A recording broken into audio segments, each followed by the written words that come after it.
Hi, this is Chris Barton with SGN Cyprus, and I'm really happy Hi there. to be with Fee here, who's in West Kilbride in Ayrshire in Scotland. Nice to be with you, Fee. Hiya. And I'm a complementary therapist, so obviously I've not got a job at the moment with that because we're not allowed to work on anybody, and I've been studying at college as well, so just a wee normal person. So a couple of us just decided to set up a group and try and organise the place, and it escalated. We've now got 130 people on our register of volunteers, more than we can use. Wow. So yeah, it's been good. So you got all these volunteers, and so what are you actually doing? Well, we've got a bit of a system. The most important job is probably the people that are at home phoning certain people up. So a lot of anybody that registers with us to say that they're vulnerable, or they're on their own, anything like that, or if they're maybe unwell, maybe they've got the virus or something, then they get one person that like we call them befrienders, but it's not the best description really. But what they do is they check in on them because being Scottish, we don't like to ask for help. Right. Not a lot of us are good at picking up the phone and saying, hey, I need some shopping or I need this. So they check in with them and they say, how are you? Do you need anything? Do you want a blether? Whatever it is that they need. And it's that person that's really the link to all the other things that we do. So, for example, we had somebody that was having a hard time at home looking after somebody and it was getting too tricky, and we were able to put them in touch with the right appropriate services to help her have support. There's things like the food bank. We've started a food bank in West Kilbride, Wow. and people can access that via phoning up or being phoned by one of our support worker people. There's lots of good stuff going. We've got people that just go out and do the shopping and things like that. We've got little worker ant people that go out and do all the physical stuff. And we've got like a 3 delivery a day prescription run that we do. We cover about 200 miles a day, a week, Wow. sorry, not a day. Not a day, that would be like, God, that would be horrendous. I don't know how we'd organise that. But yeah, there's a lot of work going on and everybody's very enthusiastic. So it's been good. That's excellent. So West Kilbride, for those who don't know, just a small town in Ayrshire on the west coast of Scotland, about Yeah, 5,000 people. we still call it a village, don't we? Like Yeah, it's yeah. still the village. I Yeah, mean, craft town is the only reason I would call it the town, isn't it? But village, I just know, still the I village. know. And what's really good about this, that a lot of feedback is, what a lot of the feedback is that we've been given is that because although West Kilbride's one of those places where there's people like me that were born, and brought up here, there's a lot of new people that have moved and a lot of new families and things, and it's been hard for them to integrate a lot into the community since moving from Glasgow, Paisley, whatever. And they've said that this time just now is the first time they felt like they were part of the community and they're able to, if somebody waves to them in the street because they recognise them from doing their deliveries or they've got the Right. blue vest on and they're recognised, and it's helping them be a part of the community when they didn't really feel that way before.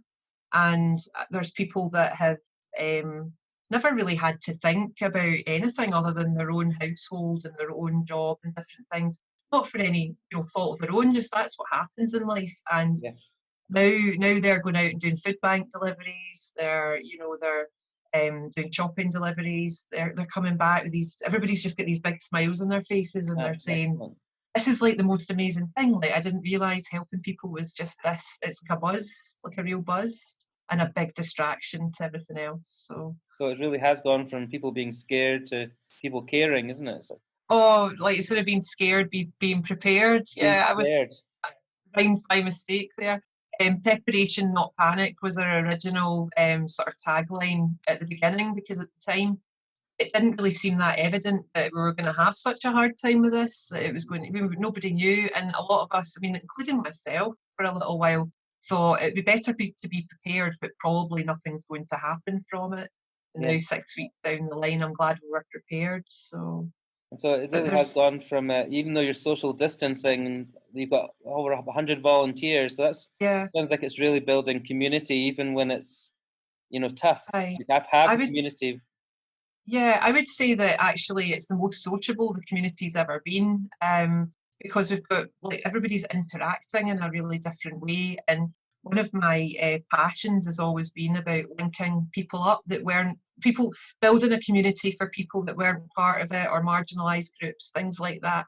And it's really beautiful because you're seeing like an elderly person becoming friends with somebody my age, or like on the phone and things, and people are sort of adopting neighbours they didn't know before because they hadn't talked to each other. And it's like, it really is the most sociable a lot of us have been. I mean, I'm peopled out a lot of the time because I'm interacting so much with people, and but no, it's really lovely. It's something that we hope is going to develop and grow for this. That a lot of people might sit and think, I can't do that because I'm maybe not very good with people, or I can't do that because I'm disabled and I can't leave the house. Or there's always like, we've always got ifs and buts and things that we're insecure about.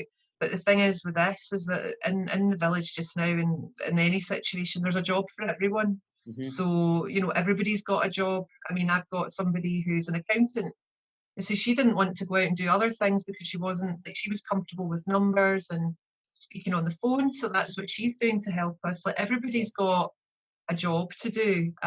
So there's no excuses. Get out and help your neighbours and get things going on. Like, we're going to be sending seed packs and things out to kids, and we're doing a register just now for art materials if anybody needs any.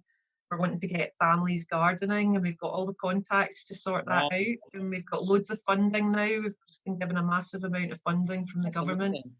So yeah, we've been really busy. But that's not, I didn't hear that before. So you've actually got a grant or some funding from the government. Yeah, the Scottish, we've